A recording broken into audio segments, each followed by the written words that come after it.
Wait for it. Wait for it. And we're live. Hey, all you crazy sci-fi and fantasy fans. It's time for your daily dose of shenanigans over here at the Blasters and Blades podcast.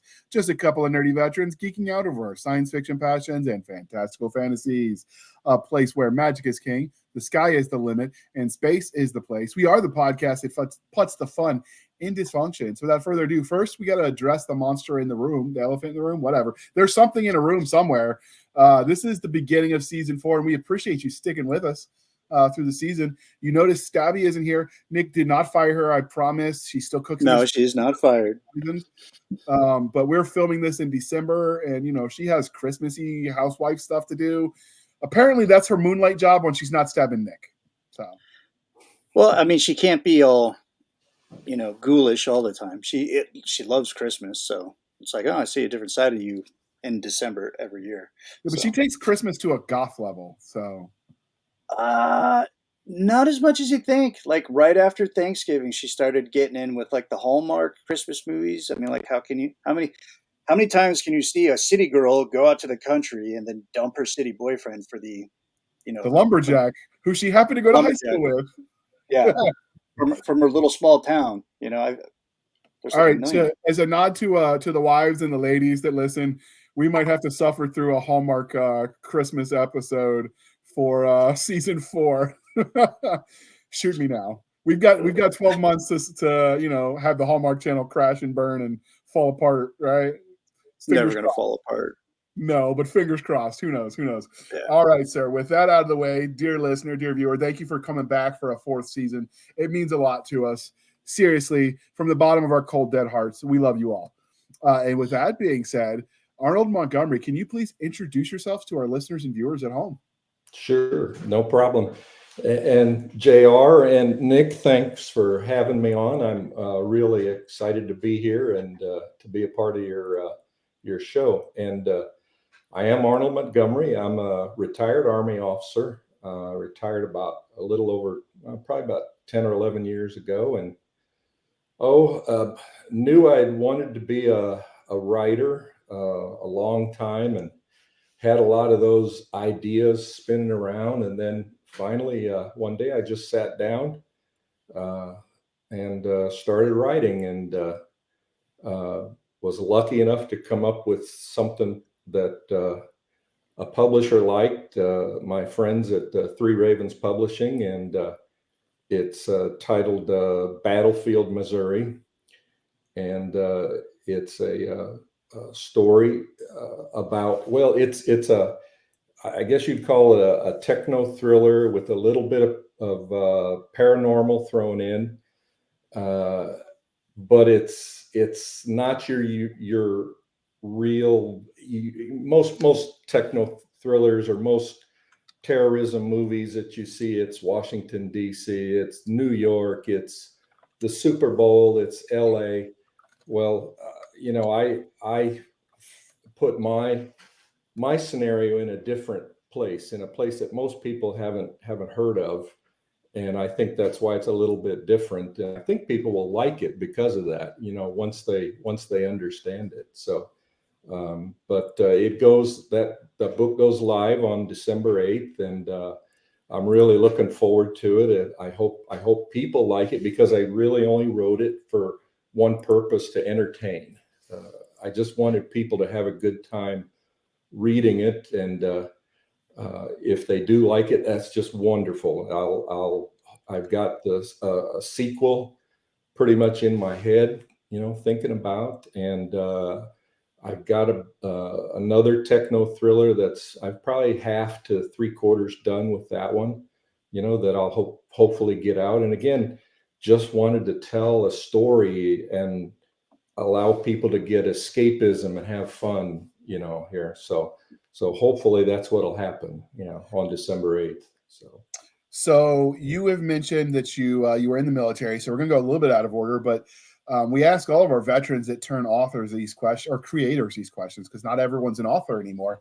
Nick has his comic people lined up for season 4, but I'm now an author, though. You are in your own right, and you're working on a novel too, I'm told. You actually haven't admitted that. I just told you this on the spot, so now you have to because it's out there. No, I'm pretty sure I said it at one point. I was probably drinking too much. I would think a comic book artist is also an author. I think that's very valid. Yeah. Yeah. Probably count him as a director too, because we control where the camera goes, and Right. there's a lot of stuff that goes in with it. And then there's sometimes I have to like, oh, that dialogue is horrible. What was the writer thinking? Hold on, I can fix this. I can make it shorter and still punch.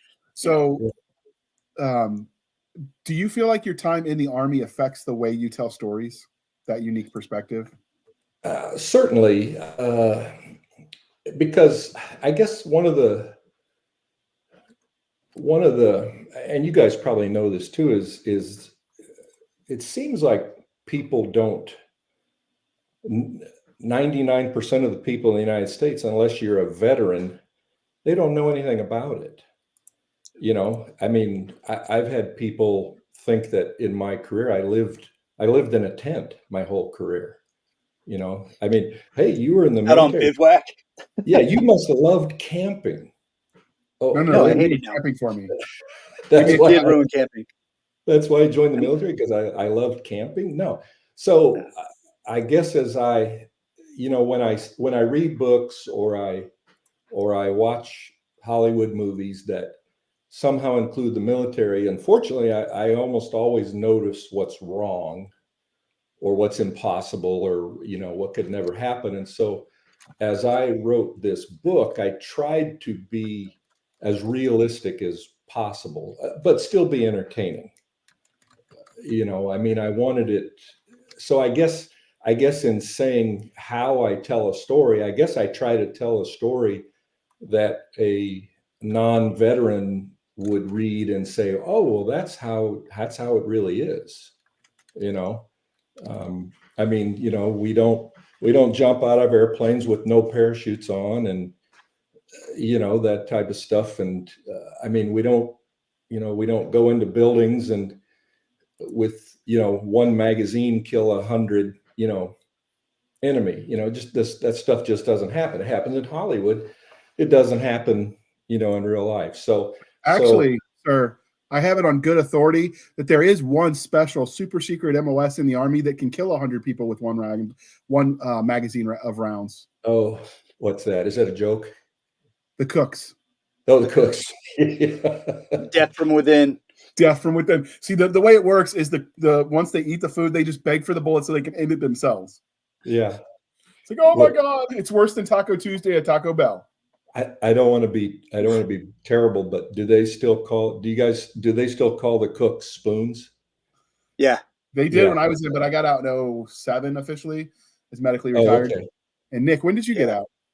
2014 was my official date. So we aren't the most current of times. A lot has changed. Like when I was in, I don't remember them ever calling the Marine the crown jokes. That happened when I got out sometime. I mean, I still tell the jokes because they're hilarious. The jokes about the crane eaters. Oh, crane eaters. Oh, okay. Crayons. Crayolas. Crayon eaters. Okay. Yeah, crayon eaters. Nick, I got a bit of an accent. Is that 82nd hat like ban-worthy? I don't know. What do you mean? Should we put the Screaming Eagle up for him just to get it? Yeah. No, but why would we put the Kicking Chicken on there? Because that's my combat. He's all American, man. Yes, but they didn't run gun trucks up and down the Route Irish with me. Anyway. Oh, well then put Third ID up there. Rock of the Marne, man. I like that hat, sir. Oh, thank you. It's a running joke between the two of us. He's a 82nd boy. Oh, you were? JR said you were a Ranger, and yeah, I was in 275, sir. Okay. He's just an apologist for the 82nd. I think is what we would call him. A heretic. I am? I've heard your jokes from Grunt, sir.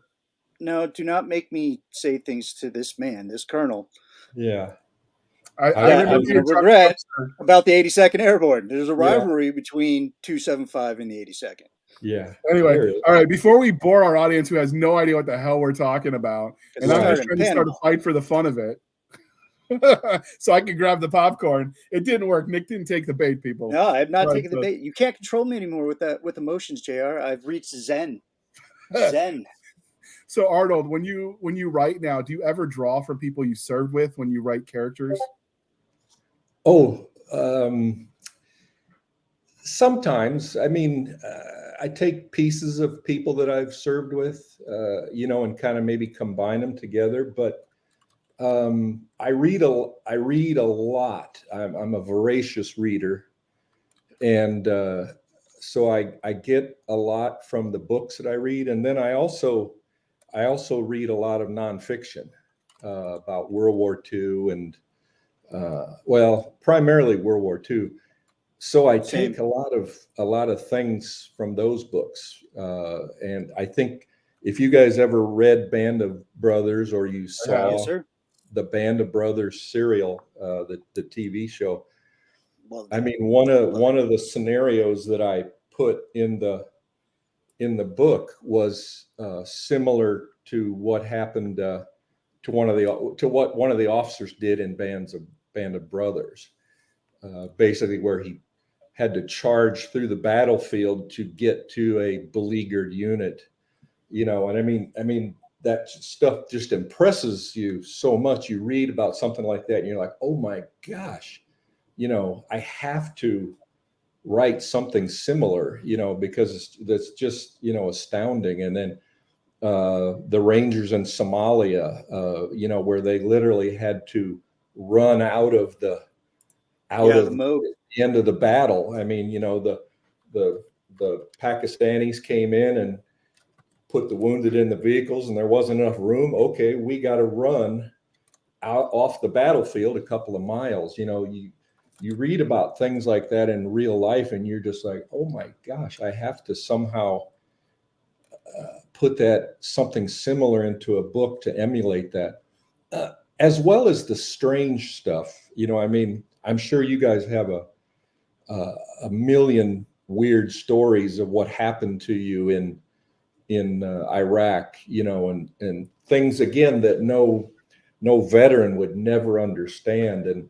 And so I try to also incorporate those strange things into the writing too, so that people understand, that or see something and go, wow, could that really happen? Well, yeah, it really can happen. I mean, when I wrote my first novel, I was writing it a military science fiction universe, but it was for the guy I was writing for was British and a civilian. He relied on research, and I remember one of the scenes I wrote in there. He wrote me back. He's like, JR, you got to take this out. It's not believable. And I'm like, what are you talking about? It's not believable. It happened to me. And he's like, I believe you, but the audience is going to call BS because they won't believe it.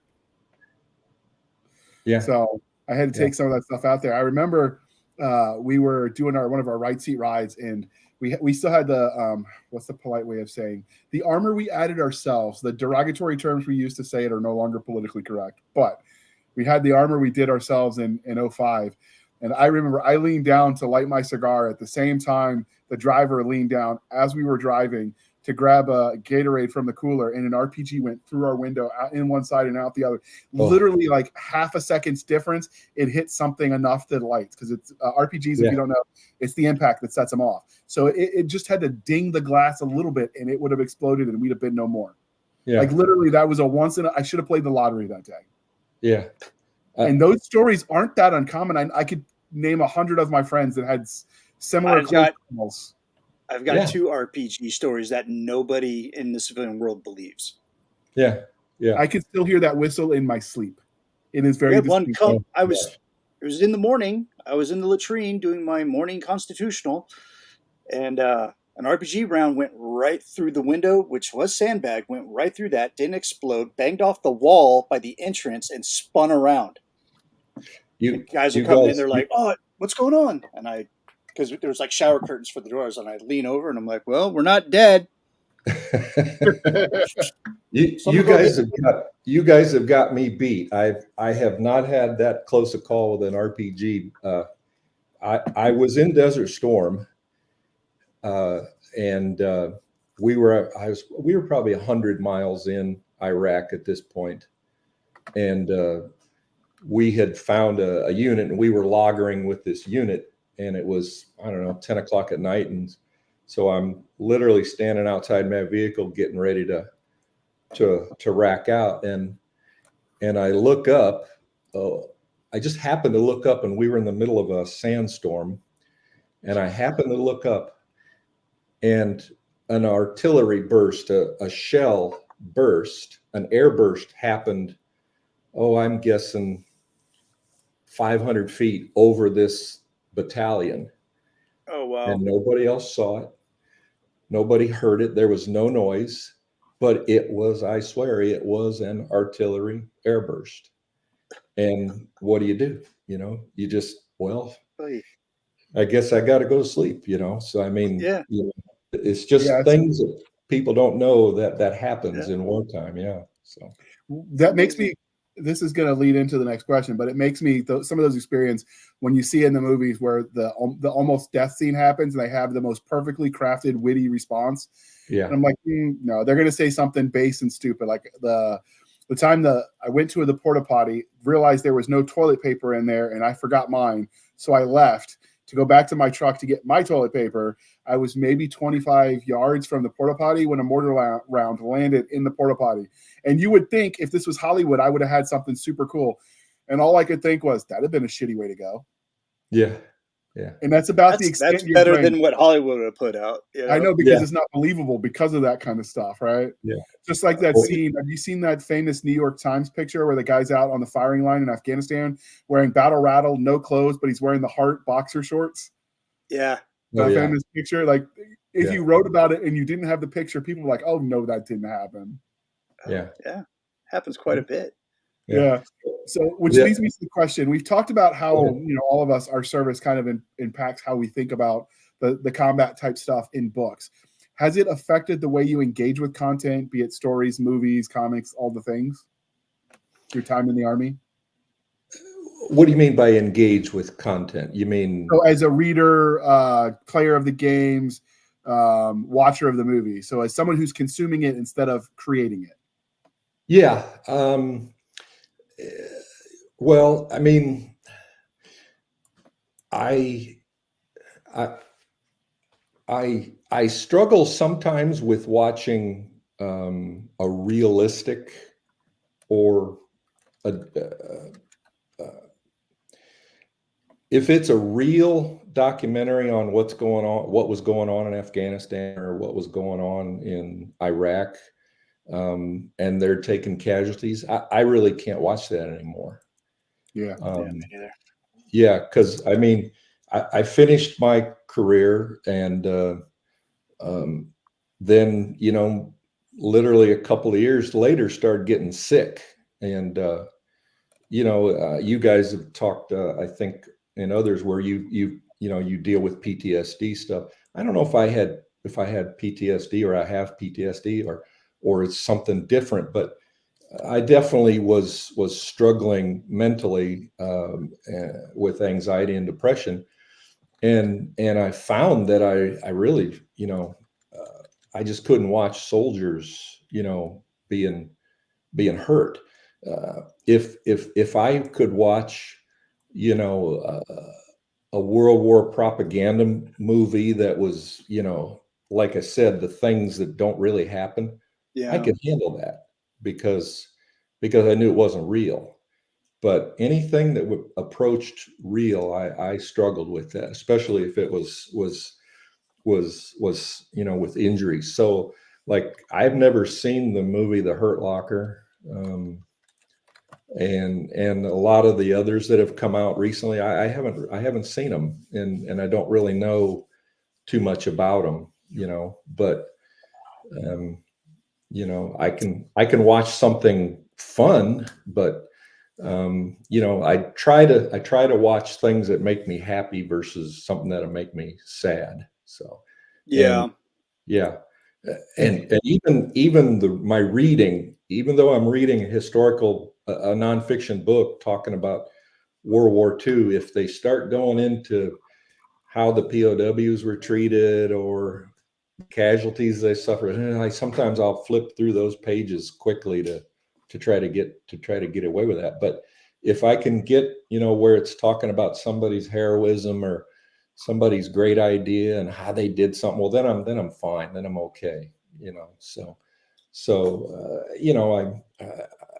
I hope I'm not turning anybody off, but it's something I need to do, to keep my sense of Right. being, yeah. And I suspect you guys probably do something similar. Yeah. So. Yeah. Like I can watch movies like The Hurt Locker because I know it's fiction, and then when I watched it originally, I was throwing the bullshit flag left and right. Yeah. I'm like, oh hell no, oh hell Yeah. no. Who wrote this? I'm going to Yeah. send them some mail that we're going to have a conversation they're not going to enjoy very much. Yeah. Especially I back heard that. I heard that about the movie. I thought that was kind of funny, But so. is it? It's an entertaining movie. Yeah, I mean, it does a lot of things that a lot of soldiers that were on ground around that time wished they could do. Because Yeah. we all did. It all revolves around like an interpreter, and then that interpreter gets into trouble because, he's helping the Americans. So it's a good story. Yeah. They try to make it realistic and all that, but I'm like, no EOD is going to shoot a set of ordnance with a 50 cal, with a sniper rifle, with the Barrett. No, it's not going to happen. Plus, you totally, there's misinformation about how easy that Barrett is to fire, because it's not. Yeah. It is a hard piece of equipment. It's freaking heavy, and this guy's just carrying it around like it's like his knapsack. And I'm just like, oh. Okay, Yeah. I'm just going to focus on the story, because if I focus on what's wrong with this movie, I'm not going to enjoy it. So, yeah. But it's a fun little film. I know EOD wouldn't do some of the things he did, but a couple of bored privates that don't want to wait for EOD might or might not, hypothetically, not my unit, totally take the 50 cal in their turret and decide to shoot the IED that was daisy chained for 155 rounds. Yeah. That did not end well. Hey, Sergeant Garber, can we just shoot at it? I'm like, no. We're just seeing the tip where this all I IED heard is. in a Boston accent was, "Hey, watch this shit," and then boom, and then we were like rocked. Oh, don't get me wrong. When I had certain missions where I had to carry the Barrett, yeah. I'm not even from Boston, but that Boston accent came out real quick. Yeah. Oh, yeah. It's like, hey, Spot, watch this shit. Something. Every time we saw action, this kid thought he was in the IRA. I don't know what that was about. Oh, God. But, I don't know. We are 20 minutes in, and I have been remiss because we talked Army talk, and we love to do that, Nick and I. Hey, our fans love that stuff. They do. But Great. We've got the religion questions for you, Arnold. Are you ready for this? Sure, go ahead. Star Wars, Star Trek, or Firefly? Star Trek. And okay. I'll explain. Star Trek, I think they call it the original series, the 1960s series, because or TOS, the original series. I just love Captain Kirk. William Shatner is Captain Kirk and Mr. Spock, and oh my gosh, I just consumed that stuff as a teenager, and I still watch it whenever I can. And I got to tell you, I mean, I suspect how he led as a captain of the Enterprise probably influenced me as how I led as an Army officer, through my career. Does that mean there are a lot of little Arnold Montgomerys running around with every alien species? Not no, not Andorian women or anything like that. It's just the Andorians. That's my favorite species. Yeah, how he just dealt with his subordinates. Oh gosh, one of my favorite episodes is when they're surrounded and the Enterprise has got like a million enemy facing them, and Kirk walks up to Spock and he goes, "What's your recommendation?" And Spock goes, "Well, we probably need to surrender." And Kirk just blows up, furious. "That's your recommendation?" Oh, I just love that episode. And I really do like the way he dealt with his crew and dealt with his subordinates. And I just really like that show. The other one I like is the one that had Jolene Blalock as the Vulcan woman who was on the Enterprise. Is that what it's called? Enterprise. Enterprise. It was supposed to be like the first. The first one, yes, yeah, I like that show too. Starfleet one. Yeah, I was a big fan of that show. I was too. It had the Quantum Leap guy. What's that? It had the Quantum Leap guy as the captain. Scott Bakula. Yeah, Scott Bakula. There we go. Bakula, yeah. So What's great about that show is that it showed that Starfleet had a military, the Yeah. Makos, and I love the Makos. I thought they were cool. Oh Yeah. yeah. Well, and I like the country Texas guy they had as the engineer, I guess should The say. engineer, yeah. Yeah, I Oh, like yeah. Texas, yeah. Yeah. Texan, an engineer from Texas? What? I like the original series because, it said the Enterprise is a starship, but I always thought the Enterprise was a warship. And I like that. Now, Star Trek Next Generation, which I like that show too, but they were like, this is an exploration vessel. Okay, sure. But Yeah. I thought the original one, man, they were a warship first and then a exploration Oh, vessel. yeah. They were fighting Romulans, Andorans, Klingons. Exactly. Yeah. Who else? I mean, they were like their task order was a warship. Yeah. I They think were. I want to see a show in between Enterprise and that where they got rid of the Makos and just made Starfleet like we're just going to equip them. Yeah. We're going to adjust the metal here. Now they're a warship because they're going to have photon torpedoes and blasters and all this other crazy stuff. Yeah. Yeah. I really loved it when Captain Kirk and the Enterprise went out to kick some ass. Those were my favorite shows. Yeah. So, yeah. The away team, the 3 core, crew, and then like 5 guys in red shirts that we're never going to see you again. Beautiful memes. Like if the red shirts and the Star Wars Stormtroopers got in a fight, does the Star Wars Stormtroopers miss? And they'll miss everything, and the red shirts will still die. I think it's like the paradox. Someone wrote up a whole scientific theory on how that could work because some paradox must be maintained. That's the name of the article if you look it up. The paradox. Well, you can look up. As Doctor Who would explain, it's a fixed point in time. It had to happen. Yeah. Yeah. So, and because we are polytheistic over here at the Blasters and Blades, you've got the Game of Thrones, the Wheel of Time, or Chronicles of Narnia. Okay, so Game of Thrones, Narnia, and Wheel of Time. Yep. Yes, sir. Probably Game of Thrones, but I've only seen literally 2 episodes of Game of Thrones, and I've never watched Narnia or read the book, and I've never seen the Wheel of Time show. So all sorry. of those are books and movies. So yeah, they are the kind of big dogs in the field house, so to speak, when it comes to fantasy. So yeah, okay. I think previously you had Lord of the Rings in there. We did, but it just wasn't fair to everyone else. Because everyone picked Lord of the Rings. Everyone picked. It was just like, okay, he's going to ask the question. They're going to say Lord of the Rings. So I found one of the readers listeners suggested Narnia because it's contemporary to the Lord of the Rings. It has that same kind of large audience.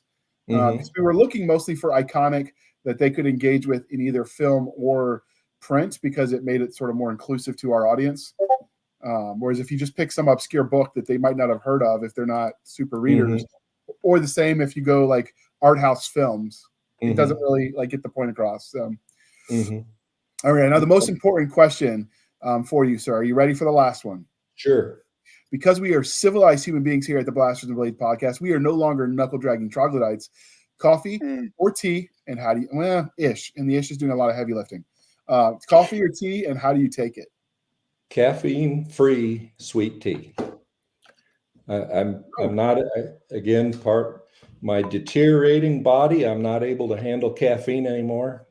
Which I hate because I love caffeinated beverages. But in order to be around for my spouse and family, I drink caffeine-free. Good old table wine. Yeah. Iced or hot? Oh no, iced tea. Yeah. Okay. What kind of question that, Cher? You know better. He might have hung out with the Brits. It might have corrupted him. Heretic. Although since we spoke about Boston, you could always toss it in the harbor if you get frisky. To bring it all back. Go old school, right? It's old school. Yeah, better luck with beer.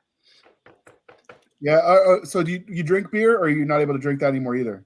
No, I can't drink that anymore either. So, but that's all right. That's all right. So I That makes gotta, my future self sad. yeah, I won't yeah, be able to enjoy that anymore. It's like, oh, it gives me heartburn. My dad yeah. used to say that, like, pound a couple of Budweisers, like, oh, I'm getting heartburn. I'm like, oh, that's my future.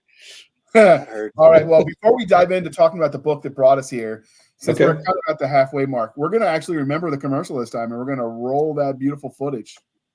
Across 1,000 battlefields and 1,000,000 wars, there is always a question. What do you do when all the chips are on the table? Do you run? Try to find salvation in the arms of an easy peace? Or do you stand and fight and send your enemies into whatever hole they crawled out of? On Deadly Ground, a heroic last stand anthology, has 10 stories addressing that question. Each character faces the impossible in different ways, but all will be tested before the day is done. Can they earn a heroic victory amongst the endless eternity of space, or are they doomed to fall into obscurity? Doomed, I say. I still love that art. It's a starship with an X-wing killing a Death Star, doing a trench run. I still like that stuff. That was a great commercial. Thank you. So that's actually put out by Bayonet Books, my imprint. And I actually told the artist, Jamie Glover, who stepped away because, he made a few babies and he had to get a real job. But pity. Yeah, he's an amazing artist. And I told him that as a joke when I asked him for what the cover was, because normally if I gave him the title and I gave him the theme, like he just got creative. I found with other creatives, if you just give them like the idea, sometimes they can surprise you. Whereas if you try to give them too narrow of a request, you kind of hem them in. Mm-hmm. And so when I said that as a joke, he's like, bet, I got you. I got like, you. Just don't sue me, right? And then he showed me the cover. I'm like, I think he thought I was going to say no, and it was just all in good fun. But I liked it. I'm like, dude, we're keeping this. This is it. Mm-hmm. Oh, yeah. It's a good cover. I think it's great. So, yeah, that was a beautiful cover. Were you worried it was too much like Star Wars? It's different enough. I ran it through Nick because he's used to the visual IP infringement. Yeah. I've had way too many battles in that arena. So he looked at it and he's like, no, you're okay, and this is why. And so it definitely qualifies legally as an homage and not a just a straight theft, because he mixed and matched everything the artist did, and it's just so pretty. Yeah, that's the background of my computer, my wallpaper. Is it really? Yeah, it's lovely. I alternate between that one and the Monster Within anthology, which you also have a story in. Wait, which story do I have now? I'll pull it up later. I'll show you, and we'll get you on to talk about it since you don't remember, and I'm going to make you read your own dang story. Okay. Speaking of lovely covers, we're going to show this one. Yeah, let's get this going.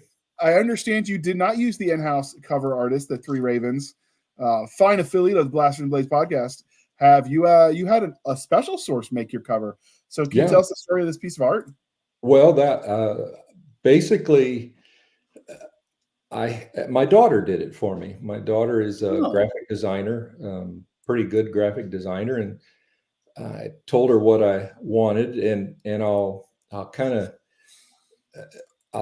tell you why I chose this. Because again, I think I told you, I said, I'm not setting it in Washington, D.C. or New York or L.A. And it's, well, let me ask you guys a question. You guys are U.S. Army vets.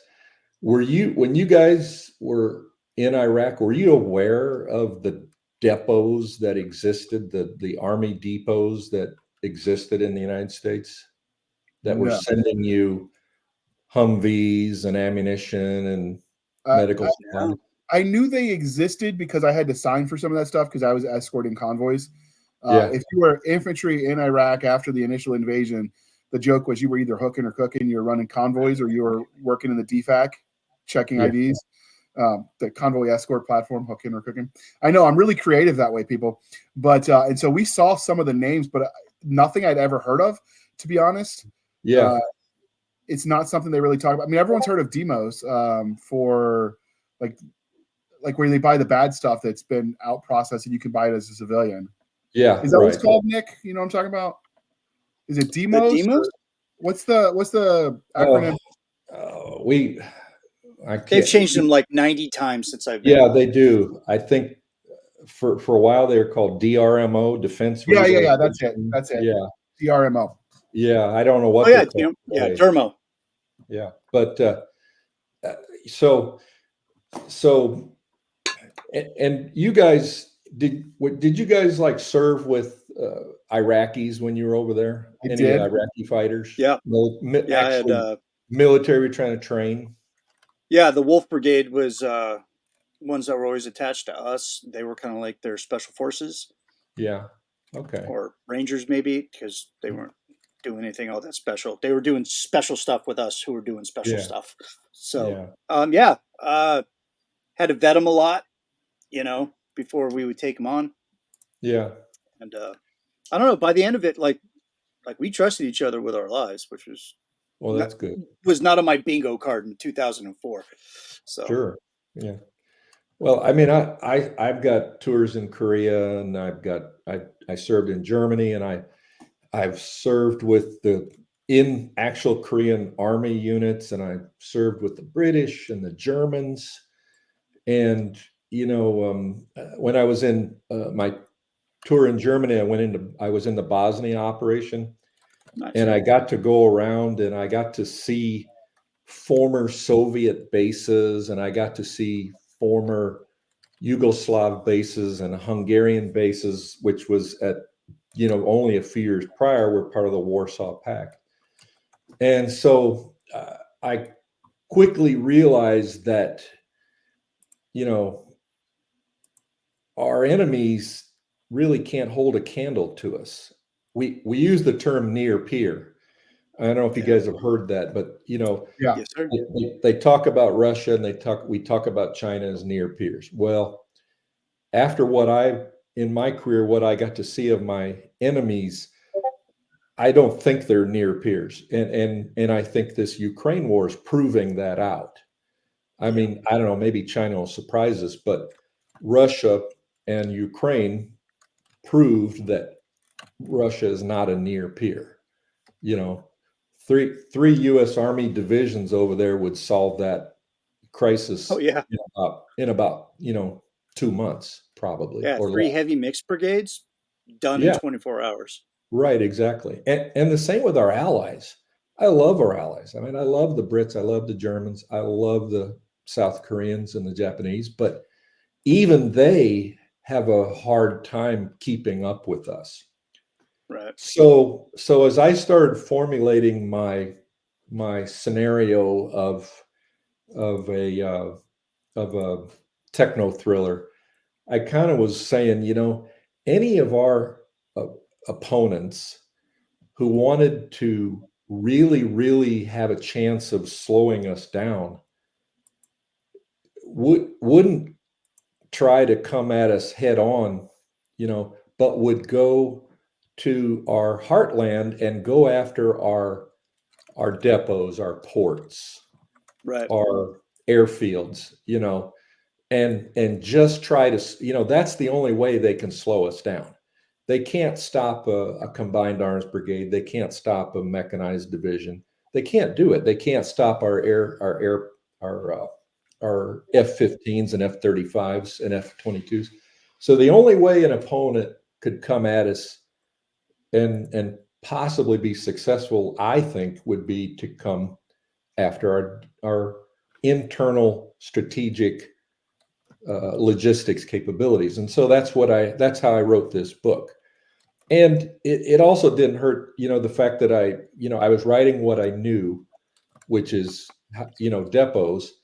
And I'll tell you, in the 3 depots that I was at, seemed like we always had weird things going on, weird people showing up at the gate.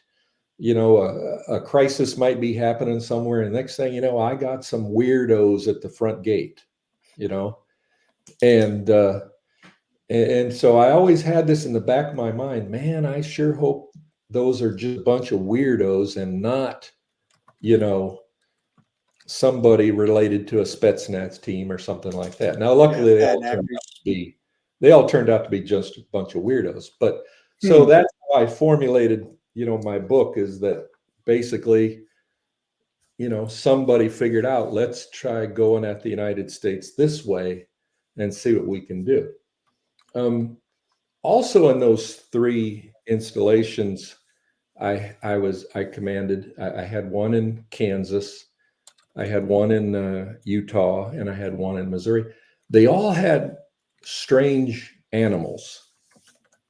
Like the one and these depots are very, very rural.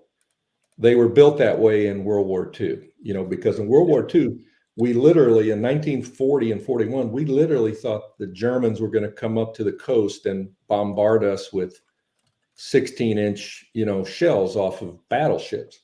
So most of these depots were built in middle America, far away from the coast.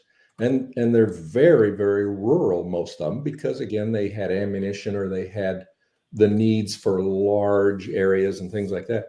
So the installation I had in Kansas, I was out jogging and all stuff like that. All my employees would say, they'd say, "Hey, Major Montgomery, you better be careful." And I'd say, "Why? What's going on?" They said, "Well, we've seen a couple of panthers." I'm like, "No, yeah, we've seen panthers, So my one in Utah was a purple, what's the little armadillo, purple armadillo. And basically that was Stinky things. Yeah, that was an employee basically doing a prank, But my installation in Missouri, I had 2 retired employees at some event come and said, and both of them were not related or anything like that. And I ended up meeting both and talking to both, and they both swore up and down that in the 1970s, they had run-ins with Bigfoot on that installation, on that very, very large installation. So that's where I added the cryptid into my story. And plus, as I write about the installation, and I don't know if you guys have had a chance to read,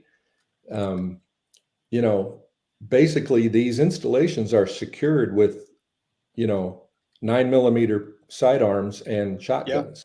That's it. There's no M16s. There's no saws. There's times that we have a depot in California in Stockton. Yeah. Nothing more than a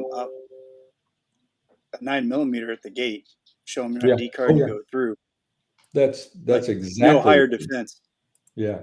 So as I'm writing, and you guys have heard this probably a million times, you start writing, and then next thing you know, your brain has taken you where, well, I kept writing, I kept writing. Well, how am I, if I've got only 9mm and I've only got shotguns, how is this organization going to survive? And then I kind of realized, well, I'm going to have help. I'm going to have help from a cryptid,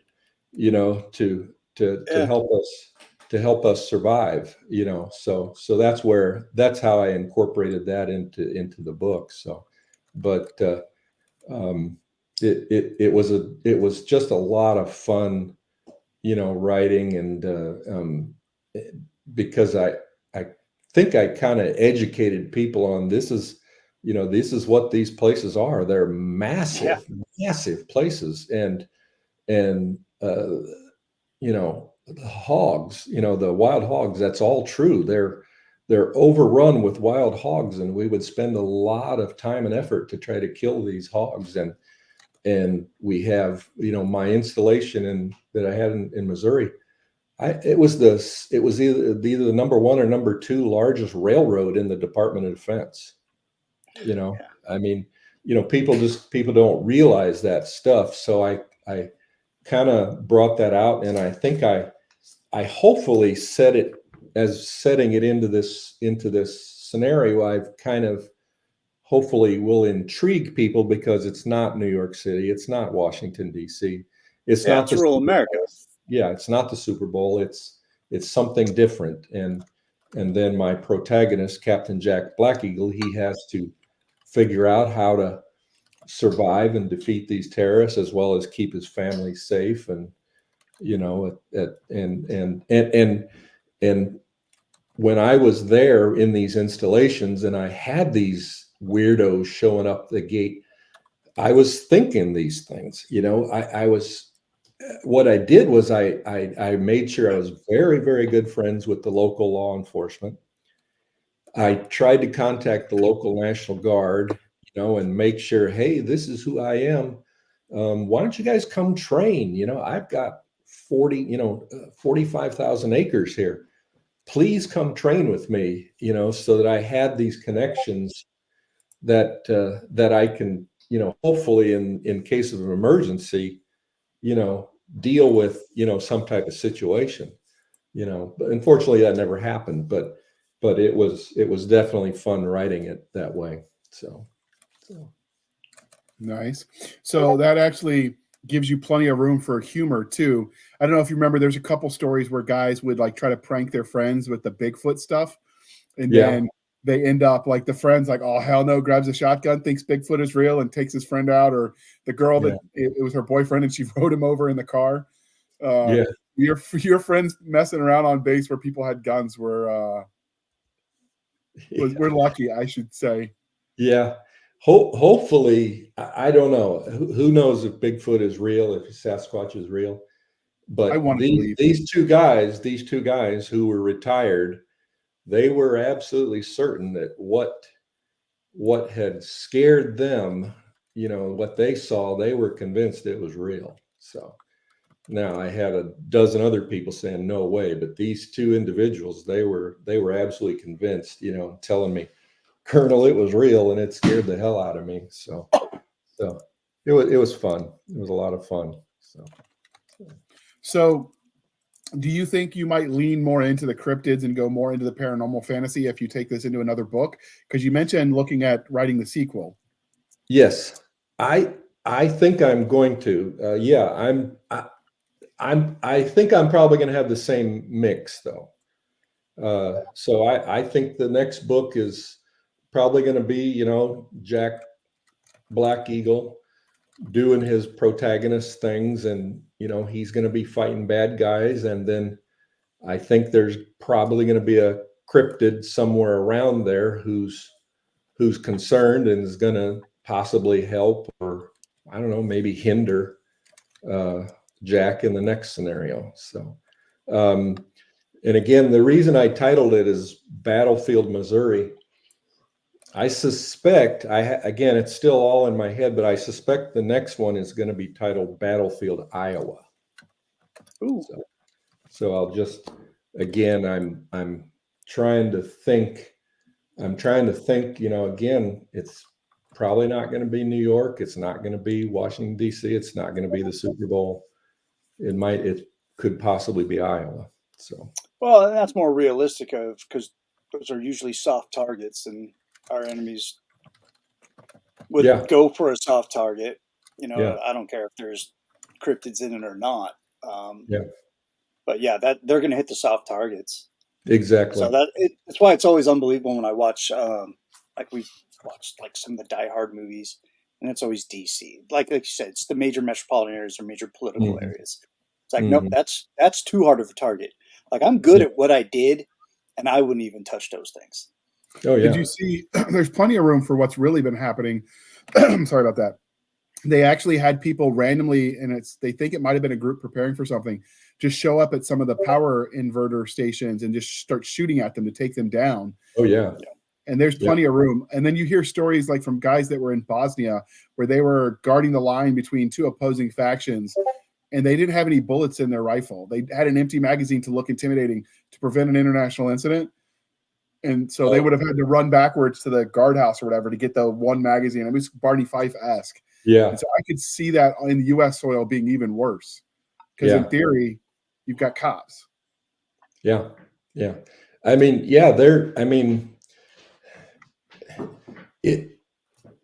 Personally, I think, I think that if the terrorists go after New York or they go after LA, well, then they're really a bunch of dumb terrorists, because they're going to shoot their wad. and they're probably not going to accomplish much, I mean, because after 9/11, well, now New York is fairly well prepared. If they really wanted to make, a big deal, they would go to a place like Peoria, or, Des Moines. That's where they could make the big deal, Right. So that's kind of what I'm leaning towards, but I think I'm definitely going to have the cryptid in the second one, and possibly even in the third one. So That's pretty cool. that's just the fact that any group of, barely trained infantrymen could come up a way to shut a country down if you're willing to bleed for your beliefs pretty quickly, and the terrorists haven't figured it out, shows they're not necessarily the smartest. But I think part of it is we assume that they want a tactical victory, when in all likelihood, terrorist organization at least seem to want symbolic victories. So it needs to be big and flashy.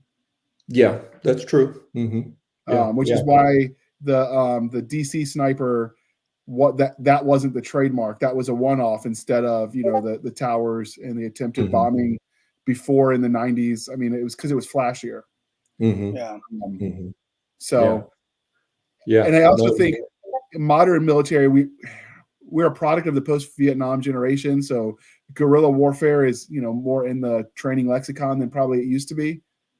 I would say 90% of my training since day one was guerrilla warfare, asymmetrical warfare, using psyops. So what can you tell us about the characters that make up the story? Because the scenario sounds interesting. I'm definitely curious, and it's Three Ravens Publications, so we know there's going to be an audiobook for me down the line, because they do audiobooks for everything. But what can you tell us about your characters? Well, the protagonist is Colonel Jack Black Eagle, and that's a true scenario. Again, these military depots quite often only have one military person assigned. They'll have a lieutenant colonel commander with his family, or a colonel commander, again, depending on the level of the depot, quite often with his family. There's I'd say about half of them, they literally have a set of quarters on the post, they are government quarters. So that scenario is absolutely true. There's a military guy, on those depots, and he's the commander. Does he have any military subordinates? No, none, zero. Not even like a sergeant major or anything? No, nothing. Mm-mm. Oh, wow. Yeah, it's sometimes the commanders are experts in contracting. I wasn't an expert in contracting. I was just a logistics guy. It all depends on the different command. The Marines have the similar thing. The Navy, I don't know if the Navy has something similar. The Air Force, again, they have something similar, but their depots are pretty much right on their air bases. So, the big depots that are, 45,000 acres or 65,000 acres or 200,000 acres, those are Army things. And we're storing, the Navy's stuff and the Marines and the Air Force's stuff for them. So you got this military guy. He's an absolute, real part of the scenario. And then you got your civilian employees, you got your union employees. I had, unions at all my locations, and gosh, my union president was just the greatest guy. We got along just so well, so I wanted to include, I wanted to have the union president be a big part of this scenario that I wrote. And so naturally I made him this big giant guy, Vietnam vet who loves to brawl and stuff like that. But yet he's still a patriot. And, so, the fact that he would stand up and say, hell yeah, I'll fight terrorists. No problem. As well as his family members. And then you've got other employees, even down to truck drivers and things like that. The ones, I brought helicopters in. So those were people that were off post, because we didn't have helicopters, but we did hire the helicopter to come and shoot hogs every once in a while. And I had helicopters in the National Guard that were around, things like that. So I brought characters that, where am I going to get helicopters from? Well, there's the hospital, there's the local TV station, so that's how I brought those in involved. And, is the helicopter pilot being forced to come in and fight terrorists? Are they all going to just say, hell yeah, I'll help? No, probably not. So I had that included where, one was sort of okay with it, one was not okay with it, so what did we do to get them involved, those type of things. And then I had, how's he gonna fight? He's gonna have to use the resources of his depot. He's gonna have to use trucks, and he's gonna have to use railroad locomotives and things like that, because he doesn't have Humvees or Bradleys or APCs or tanks. So that's how I incorporated the depot's parts into them. And then the characters, some of them are just, they're just, they're maybe a little bit of this person, a little bit of this person, but I just had all three of my locations, I just had the greatest working relationship with my civilians. So, the fact that I could write where the civilians of the Show Me Army Depot rally behind, Colonel Jack Black Eagle, it was not hard to write that, because I think if it ever had happened in real life, I think it would have, the people that I knew would have jumped up and said, what can we do to help you, Colonel? I guarantee they would have done that. So. Oh yeah. So do you have any scenes where the union worker's like, F me, I don't get paid enough for this, and sort of walks away? That classic trope that you see? No, well, no, I didn't have that where the union workers did anything like that, because I made my protagonist Colonel Jack Black Eagle smart enough to realize that not everybody could stand up to the terrorist.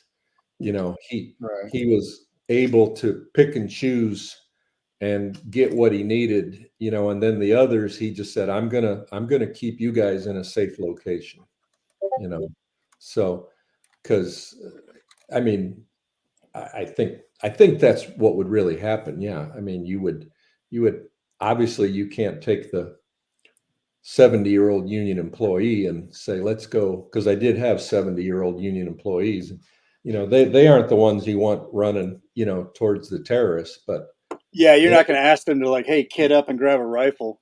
Right, exactly. Yeah. But there are others, sure, that would do the job. And I just happened to write that the union president was somebody who was like, hell yeah, let's go after them terrorists. Like right now, I'm ready. So, yeah. So, in fact, quite a bit of the book is my protagonist, Colonel Black Eagle, keeping this union president in line. Slow down. Like an ambitious lieutenant. Yeah, yeah. So hey, that LT, let's drop back a bit, all right? Yeah, exactly. So you've mentioned like a lot. We've got an idea of what to expect from the first book, and you got to glorious cover your daughter made. Presumably, your daughter will keep making your covers for follow-on books. What arc do you overall see the story taking? Because you mentioned a second and a third book. Is it going to end as a trilogy, do you think? I think if people like it, if people like the book, then yeah, I'm going to try to pursue a trilogy. And I don't think I answered your questions on the cover. I tried to make the cover look like the soldier, which is supposed to be Captain Black Eagle, Colonel Black Eagle, is in a depot. You know, he's got railroad Oh yeah, tracks. Yeah, he's got railroad tracks. He's got big industrial buildings. I hoped that is going to capture somebody's attention. Hey, here's a book, and it's not Washington, D.C. It's not New York. It's not the Super Bowl. It looks like, this might be right down the street from me, yeah. So that's what I was hoping to do there. So as far as story arcs, you write what you know. Okay. I did a tour in Washington, D.C. So I'm probably, you're probably going to see Colonel Black Eagle go to Washington, D.C., and do some stuff there. I lived in Iowa for a while, so you'll probably see Colonel Black Eagle end up in Iowa doing something. So the third book, I don't. The third book, I have very, very little in that arc, but you'll probably see maybe Colonel Black Eagle might be Brigadier General Black Eagle at this time. But I suspect I will stay in the similar. There's risk to Middle America.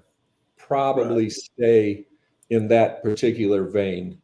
There's risk to Middle America. These smart terrorists might be figuring that out. So Right. that's kind of what I'm looking at. So, I and hope then, he keeps that Remington the whole trilogy yeah, that he has on the cover. yeah. Big fan of those. And I'm glad you saw that, because again, I want people to realize, hey, he's not holding an M16A2. He's holding a deer rifle with a scope. Yeah, That's from what I'm taken off from, I identified as a Remington 700 or the M24. yeah, The scope definitely looks like a Leopold based on how it's shaped. yeah, I spent a few years in the sniper section, so it's a weapon system that's near and dear to my heart. excellent. Picked up Yeah, on that right away, so I'm like, yeah, if this Colonel's just rocking a yeah, M24 the whole series, I'm in. yeah. Well, that's wonderful. I'm glad you saw that, Nick, because that is exactly what I was going for. Because you'll, as readers get in there, you'll find out that he's trying to defend his depot with a deer rifle, a 30-06 deer rifle, a 12 Yep. gauge shotgun, a Ruger Mini 14, and a 22 caliber single action pistol. Yeah. And So everything he's carrying is not for like a full, long, sustained firefight. Right. It's to hit and move, hit and move, hit and move, hit and Exactly. move. Yeah. So some of these depots end up with supplies that the Army kept for paperwork purposes that are long past anything we use. There's rumors, and I have confirmed some of it, that the Army still has stockpiles of wool for uniforms we haven't made since. We haven't made wool uniforms for a good while. So do you have have you added some of the more old stuff just for set dressing almost? Like, what the hell am I going to do with this 1863 Springfield or something? I didn't put it in there. No, I didn't do anything like that. You're right, though. The stuff like that exists. In my depot in Missouri, in Oklahoma, I still had 16-inch battleship shells. I had a lot of them, and in fact, I had an entire warehouse full of, I think it was rayon, sheets and sheets and sheets of this fabric. Well, that fabric was used to bag the propellant that pushed out the 16-inch battleship shell. Okay. So, when I was at Fort Bragg, I could go into the magazines there, and there was there was a World War II German. I think it was well, there was boxes there with World War II German markings on them, and they held the rounds for the World War II German Mauser rifle. Oh, So, wow. Wow. So, I mean, but I suspect that was more for supporting the special forces guys who were there. But yeah, we have a lot of that stuff because sometimes it's very difficult to get rid of it. It takes money to get rid of that stuff, and sometimes the Army puts money into building new stuff versus actually demilitarizing the old stuff, because I'm that's just gonna you have to go and demilitarize it. You can't bury it in a landfill, or after World War II we used to dump it in the ocean. We don't do that anymore. So if the Pentagon is listening, because he's a colonel, they might spy on him. We don't know how that works for flag officers. If you're listening, all you have to do to get rid of it is say, "Hey, America, do you want this?" And you'll find 12 rednecks per square inch volunteering. Like, you'll have them all crammed in whatever building you're doing your donations from. Wrapped around. It'll be like Christmas in July. I promise you, people will take them. Yeah. Nick's already planning how he can cut the line. Yeah. I don't think it's as bad as it used to be, but because like the wool, I had never heard that story before. Although I do remember seeing a 60 Minutes show, it was probably 20 years ago, where they went to Letterkenny Army Depot, which is a big depot in Pennsylvania, and they were looking through, they were finding uniforms that were 50 years old and things like that. So. Yeah. Oh, yeah. I went into one magazine once in Fort Lewis, and it had Vietnam era weaponry. So it had like M21s, the M78, the old thumper, So I was like, man, we really do hold on to this stuff forever, because they ended up showing up in Iraq years later. Did they really? M21. Yeah, we were getting M21s brought in for the SWAT SDMs. Yeah, that's what I carried. I carried an M21. My first unit that I deployed with was a National Guard unit, or my second one, excuse me. I actually checked into Camp Arifjan, Kuwait with an M16A1, and then we had to turn those in, and then they gave us the A2s, I think, because I don't think we had A3s. And then next thing I know, as I was out processing, everyone had the A4s, but only the super special squirrels that never left Kuwait got the M4s. So. And it can be difficult to maneuver. It's interesting, some of the old stuff you find. I would love to see, if you're going to do future books, I'd like to see you incorporate some of that, even for just grins and giggles of, how the hell do I even use this? Nobody's fired one of these forever. Yeah, that's a good idea. I got an M78. That seemed pretty stupid simple. It's like, okay, I just need to know where this latch is to make it go, oh, there it is. All right, and then I put my round in it. I'm like, okay, I got it figured out. So the M21 came with an instruction manual, and I'm like, one of the weapons that was at the Valley Forge National Park Service, the historic park. I was an intern there for grad school. They actually had one of its weapons that was a period flintlock, had been stuck in the back of an armory in the Pennsylvania National Guard. It buried in a crate with wood, like a straw or whatever, surrounding it. And it just kept getting shoved in the back. Like, the box is there, check, move on to the inspection. And one day someone said, hey, let's open some of these boxes and see what the hell is in there. And they started finding some really old stuff that ended up in the museum. Oh, wow. So the military is really bad at this. You asked if I incorporated an antique weapon. Sort of. I sort of did it in the book. The Colonel Jack Black Eagle, he has no choice in order to close with the enemy. He literally has to ride his depot's locomotives to get to the enemy, right? Right. Well, those locomotives, what I wrote in the book, and because it's true, those locomotives were made probably in 1975, 1976. And I don't know if you guys ever remember, but a long time ago, the United States military, they proposed a concept where they were going to put ICBMs on trains. And they were going to run these trains around the central United States so that the Soviets couldn't find them and shoot them, instead of having them in missile silos in North Dakota or whatever. Well, they ended up not doing that. And so all those locomotives went to the depots. And that's what I had those locomotives. And that's what in my book, he uses those locomotives to close with the enemy. So I guess I did use an antique weapon system to go after the bad guys. So Nice. I like it. yeah. So, well, we promised the dear listener that we'd try to keep these to an hour, and we could have a lot of fun talking about all the weird stuff that you'll find in Army depots. And if you don't believe us, just go look at there. You can find some of the stuff the finds on the internet when they just buy surprise lots, and then the people that buy in bulk are opening and like, what the hell? Oh, I got to return this. I'm not even legally allowed to own this machine gun. Yeah. It's always interesting what people find hidden. Some supply sergeant just forgot about it, and then the guy that received it never bothered to open. It's like, that box is supposed to be there. That box is there. Move on. And so that kind of stuff gives you a lot of fertile ground to have some fun.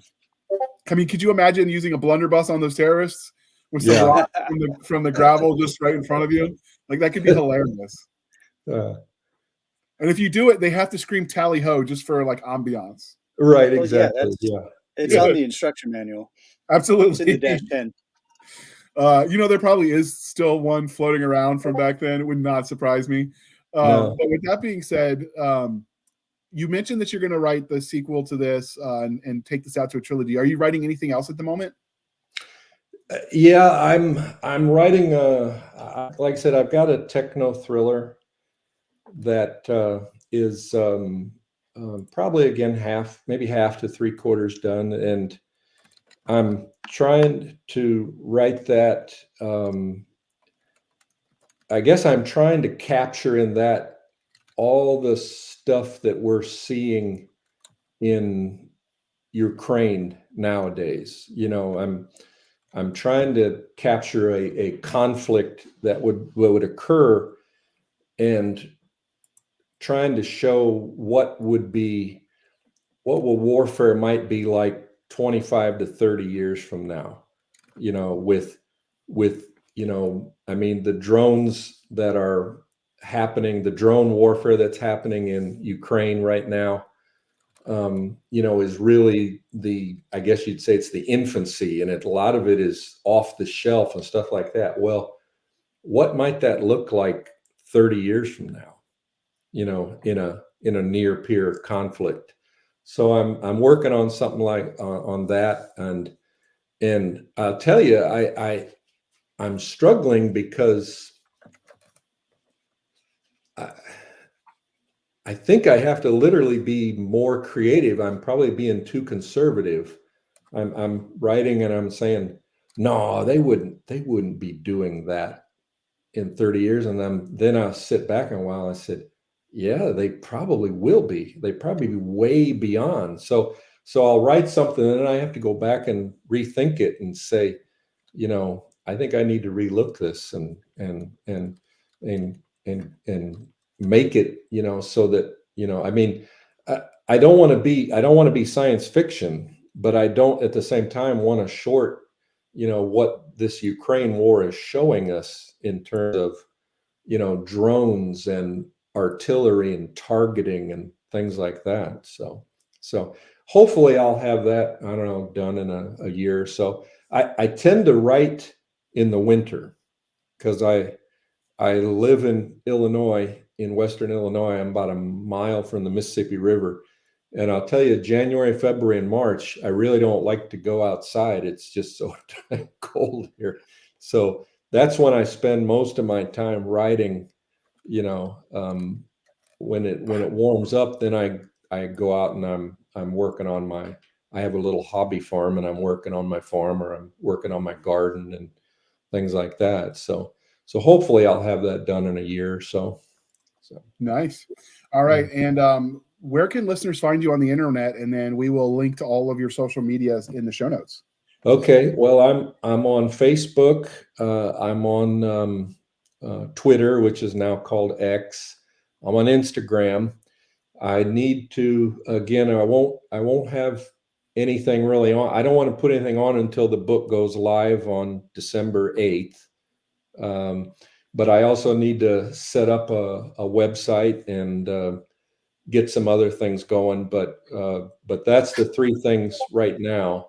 And then again, should be on December 8th, Amazon, Barnes and Noble. You'll be able to find the book. And we're going to do hardback, paperback, and then ebook. And then I think probably maybe hopefully by March, we'll have the audio book done. So. All right. Outstanding. All right. And this episode, if you're listening, dear listener, it is January 2024. So happy New Year as well. But we're recording this in December before the book is out. So just for the record, like this book will already be out when you're listening. And you will be only 2 months away from the audiobook, and it will be divine. It will be grand. You will love it. So just go buy it, read it, review it. Make sure you leave it a couple stars over on Amazon. It is being sold by Three Ravens. They are a publisher that goes wide. So if you buy it on any of the other platforms, leave a review there as well. Also, there's Goodreads and all the other places you can review. It really does help, especially a debut author on their first book. I cannot tell you how crucial that is for a first book for an author to get those, because it teaches the algorithms to pimp them.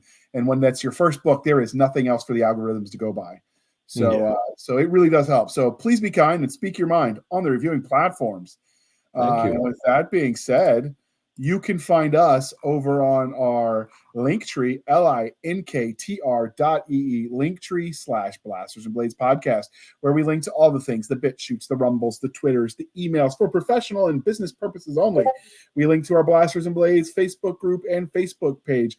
And we link to Madam Stabby Stabs, Instagram, Twitter, and email, where all the fun shenanigans can happen. Keep her entertained. She's doing the housewife homeschool thing right now. And Nick doesn't want her to go crazy, because then she goes crazy on him with that knife, and it just gets ugly. Needs adult interaction throughout the day. Right. And to be fair, he's sick of cleaning his own blood up. I mean, because it's one thing to get stabbed, but then to have to clean your own stuff up, it's just insult to injury. It's all right. I went through SOMC. I know how to suture myself up. Yeah, but I mean, getting it out of the carpet over and over again, that has to get old. So we got hardwood, man. I make the boy mop it up. Oh, so mop up my blood, boy. All right. You can follow us on our website at anchor.fm/blasters-blades. Again, anchor.fm/blasters-blades, where you can support the show for as little as 99 cents a month. You can help keep the lights on. Speaking of keeping the lights on, you can go to buymeacoffee.com/author J.R. Handley. Again, buymeacoffee.com/author J.R. Handley. Be sure to put in the comment section, it is for the podcast, and I promise I will keep my co-hosts duly caffeinated. They will drink until the coffee pours out their eyeballs. The good news is there is talk that Buy Me a Coffee will let one PayPal account, because that's how it link to two different facings. So if they let us, the minute that happens, to avoid confusion, we will make one just for the Blasters and Blades, and then the people that want to donate to me directly can do it separately. But until that, they allow us to do that. Please, if it's for the podcast, put podcast, and that money goes to cover overhead. It costs us about $150 a year to run the show. And then anything extra goes to our coffee fund. Speaking of good coffee, go to Go to coffeebrandcoffee.com. We've got a link in the show notes, and use the code podcastgrunts, and you get 10% off. And their coffee is delicious. Once we were accepted the affiliate, we decided to test it before we recommended it, because we didn't want to show stuff we didn't like. And I think the affiliate program is really just a scam to hook the affiliates into buying their stuff, because now I'm addicted. Yeah. It could be like the first hit's free kind of deal, because they give you a discount when you buy your first one as an affiliate. And now I'm like, oh, you son of a biscuit eater. This is my third refill. Yeah. Every time I make a purchase, I got to buy three things. I got to buy the blueberry, I got to buy the bourbon, and I got to get the s'mores. The s'mores is delicious. And the cool thing about this, dear listener, because we're an American podcasting group with American roots, unashamedly so. And so we try to support American businesses where possible. And we encourage you, if you're listening abroad, support local businesses too. I don't care where you're from. If you're in England, support English businesses. It really does make a difference for the local mom and pops. But Coffee Brand Coffee is a local business, made, shipped, and all of that in the U.S., which is kind of Arizona, cool. I think so. So yeah, do your part, people. And if you really want some gourmet coffee and you want to, splurge, this is definitely the place to go. And they do gift boxes, teas, hot chocolates, candies, all of the they're things. running so many sales right now too. I don't know if they're going to still be going in. Probably in January, the sales will be like, you have your Christmas gift cards, spend them here. Oh yeah, I forget that part. Yeah, we record in advance. You got to remember, Nick. But with that being said, thank you for spending some of your precious time with us. For my crazy co-host, I am J.R. Handley, and this was the Blasters and Blades podcast. We'll be back next week at the same time, where we'll indulge our love of nerd culture, cheesy jokes, and all things that go boom. Thank you for coming on, Arnold. We really appreciate it. Again, dear listener, Arnold Montgomery, go check his book out. Links are in the show notes. And have a wonderful evening.